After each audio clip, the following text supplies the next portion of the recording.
कुछ डिस्चार्ज हमारे प्रेगनेंसी के लक्षण होते हैं, बट अगर आपको जो मैं बता रही हूँ इनमें से ऐसा डिस्चार्ज प्रेगनेंसी नहीं होगी, गर्भधारण आपको नहीं होगा। गर्भधारण करना आपको क्योंकि जो ऐसे डिस्चार्ज आते हैं ये काफी खतरनाक डिस्चार्ज होते हैं। और फ्रेंड्स, आज के वीडियो में हम ये भी जानेंगे कि जब आपका सक्सेसफुल इम्प्लांटेशन हो जाता है तो आपको कैसा डिस्चार्ज महसूस होता है। हेलो फैमिली, आपका चैनल में बहुत बहुत स्वागत है। फ्रेंड्स, वीडियो में आगे बढ़ने से पहले केवल एक आपसे रिक्वेस्ट है कि चैनल पे नए हो तो चैनल को जरूर सब्सक्राइब कीजिएगा और कोई भी क्वेरी होगी तो कमेंट बॉक्स में जरूर दीजिएगा। उससे पहले थोड़ा एक बार चैनल पे विजिट करिएगा कि आप जो क्वेश्चन कर रहे हो उससे रिलेटेड कोई वीडियो अपलोड है कि नहीं। और दूसरी बात फ्रेंड्स कि मेरा एक बेबी केयर से रिलेटेड, प्रेगनेंसी से रिलेटेड एक और मेरा चैनल है गोल्डन लाइट, उस चैनल को भी प्लीज हाथ जोड़ के आप लोगों से रिक्वेस्ट है उसको जरूर विजिट करिएगा, क्योंकि जब प्रेगनेंसी हो जाएगी तो आप उस चैनल को आप लोगों की जरूरत पड़ेगी। सबसे पहले जानते हैं फ्रेंड्स कि जब आपको जब सक्सेसफुल इम्प्लांटेशन हो जाता है तो उस समय आपको डिस्चार्ज आते हैं। उस समय सबसे पहले इम्प्लांटेशन होते हैं, उस समय कुछ अलग डिस्चार्ज होते हैं, लेकिन सक्सेसफुल जो है इम्प्लांटेशन हो जाते हैं, सक्सेसफुल प्रेगनेंसी हो जाते हैं, उस समय कुछ अलग डिस्चार्ज होते हैं। इस पर थोड़ा बाद में बात करेंगे। सबसे पहले ये जानते हैं कि अगर ऐसा डिस्चार्ज आ रहा है तो आपको प्रेगनेंसी नहीं होगी। क्यों? क्योंकि ऐसा डिस्चार्ज फ्रेंड्स काफी खतरनाक होता है और ये दर्शाता है कि आपके अंदर इन्फेक्शन हो गया है। सबसे पहला कैसा डिस्चार्ज? सबसे पहला फ्रेंड्स कि अगर आपको दूध जैसा डिस्चार्ज आ रहा है, दूध जैसा फटा फटा डिस्चार्ज आ रहा है, या फिर पनीर के जैसा फटा आ रहा है, दही के जैसा आ रहा है डिस्चार्ज, आपको येलो डिस्चार्ज आ रहा है, या फिर आपको ग्रे कलर का डिस्चार्ज आ रहा है और ये डिस्चार्ज के साथ बहुत बहुत बहुत स्ट्रॉन्ग स्मेल आ रही है। पर्टिकुलर जो डिस्चार्ज होते हैं उसमें स्मेल बहुत हल्की होती है, हल्की स्मेल होती है। आप यूरिन की बात कर ले या फिर डिस्चार्ज की बात कर ले, हल्की सी उसमें स्मेल होती है। लेकिन अगर आपको इसमें स्ट्रॉन्ग डिस्चार्ज आ रहा है, उसके साथ आपके प्राइवेट पार्ट में बहुत ज्यादा खुजलियां हो रही हैं, बहुत ज्यादा वहां पे इचिंग हो रही है, वहां पे रेडनेस हो गए हैं, तो आपको इस कंडीशन में कभी भी प्रेगनेंसी नहीं होगी। अगर बाई चांस प्रेगनेंसी हो भी जाएगी और आप जो है समय रहते डॉक्टर के पास नहीं जाओगे तो यहाँ पे आपका प्रेगनेंसी फेल हो जाएगा और वो गर्भ जो है आपका खराब हो जाएगा, गिर जाएगा। इस बात को आप जो है गांठ होता है ना, गांठ मान लीजिए। क्यों क्यों मैं ऐसा कह रही हूँ? मैं ऐसा इसलिए कह रही हूँ कि मेरे इंस्टाग्राम पे काफी ज्यादा इस पे कमेंट आते हैं कि मैडम मुझे ये ऐसा डिस्चार्ज आ रहा है, क्या मुझे प्रेगनेंसी होगी? तो जी नहीं, फटा फटा पनीर की जैसा डिस्चार्ज आ रहा है और उसके साथ इचिंग है तो प्रेगनेंसी कभी नहीं होगी। गंध है तो प्रेगनेंसी कभी नहीं होगी, क्योंकि ये आपको दर्शाता है कि आपको इन्फेक्शन हो चुका है। इन्फेक्शन होता क्यों है? सबसे पहले थोड़ा सा इस पे जानते हैं कि इन्फेक्शन आखिर होता क्यों है।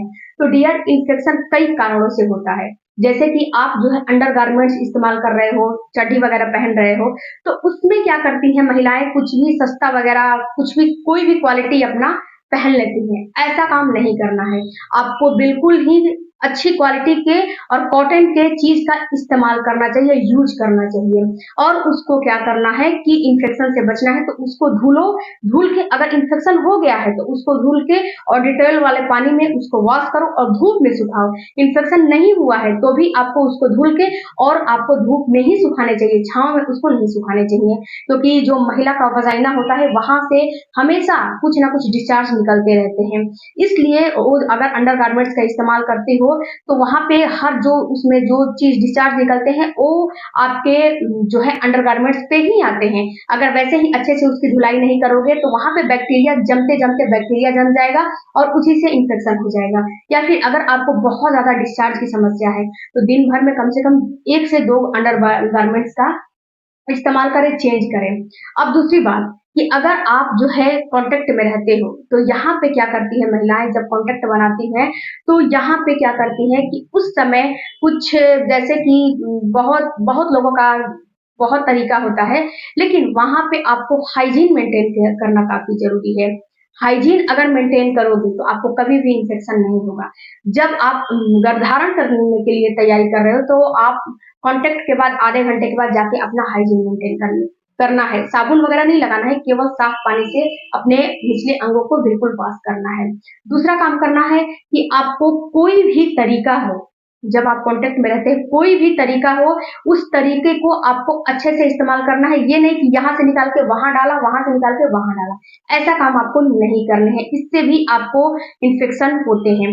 तीसरा जो इन्फेक्शन होते हैं, अगर आपका खान-पान सही नहीं होता है, आप जो है अनहाइजीनिक कुछ भी खा लेते हो, खाने के नाम पे कुछ भी खा लेते हो, तो भी आपको इन्फेक्शन काफ़ी ज़्यादा होता है, क्योंकि यहाँ पे जो आपके प्राइवेट पार्ट का पीएच लेवल है, अगर सही मेंटेन नहीं रहेगा, तो आपको यूटीआई इन्फेक्शन होगा। अगर आप जो है यूरिन वगैरह पास करते हो, वहाँ पे अगर आप प्राइवेट पार्ट को क्लीन नहीं करते हो, तो भी आपको इन्फेक्शन होगा। अगर आप स्टूल पास करने जाते हो, तो स्टूल जब वहाँ पे पास हो जाता है, तो आगे से पीछे की तरफ धुलना चाहिए, पीछे से आगे की तरफ नहीं धुलना चाहिए, नहीं तो वहाँ पे बहुत ज़्यादा स्टूल वाले रास्ते पे बैक्टीरिया होती है। तो वहाँ पे अगर आगे से पीछे से आगे की तरफ धुलते हो, तो वहाँ पे आगे का जो पीछे का बैक्टीरिया है, वो आगे आ जाता है, आपके अंदर घुस जाता है। तो इस चीज को भी आपको ख्याल रखना है। तो आई होप फ्रेंड्स कि आपको थोड़े समझ में आए होंगे। अब जब इन्फेक्शन हो जाती है तो आपको करने क्या चाहिए? इन्फेक्शन हो जाती है तो आपको अपने जो मैंने बताया उस चीज को करो। दूसरी बात, आप थोड़ा अजवाइन के पानी का इस्तेमाल करो, नीम की पत्ती के पानी का इस्तेमाल करो। उससे आप जब भी जो है वहां पे जाओ, उससे अपने प्राइवेट पार्ट को क्लीन करो। अपने प्राइवेट पार्ट को क्लीन करने के लिए आपको साबुन वगैरह का इस्तेमाल बिल्कुल नहीं करने चाहिए। आप डॉक्टर से जो है कंसल्टेशन करके वहाँ पे डॉक्टर कुछ हाइजीनिक आपको शैम्पू वगैरह देता है, उससे आप अपने प्राइवेट पार्ट को इस्तेमाल धुलने का इस्तेमाल करो, या फिर अजवाइन के पानी का जो है एक बॉटल बना लो और 2 से 3 दिन उसको वॉश करो, या फिर नीम की पत्ती के पानी का। जो अजवाइन का पानी है उसको आप पी भी सकते हो, आप इसको पीने का भी इस्तेमाल कर सकते हो। इस पे मेरा डेडिकेटेड वीडियो एक आया जो है मैंने बनाया है, उसको आप ज़रूर देखिएगा। खाने-पीने का ध्यान दोगे तो आपको ये जल्दी से ठीक हो जाएगा। अब बात करते हैं फ्रेंड्स कि जब आपका इम्प्लांटेशन हो जाता है तो आपको कैसा डिस्चार्ज आता है।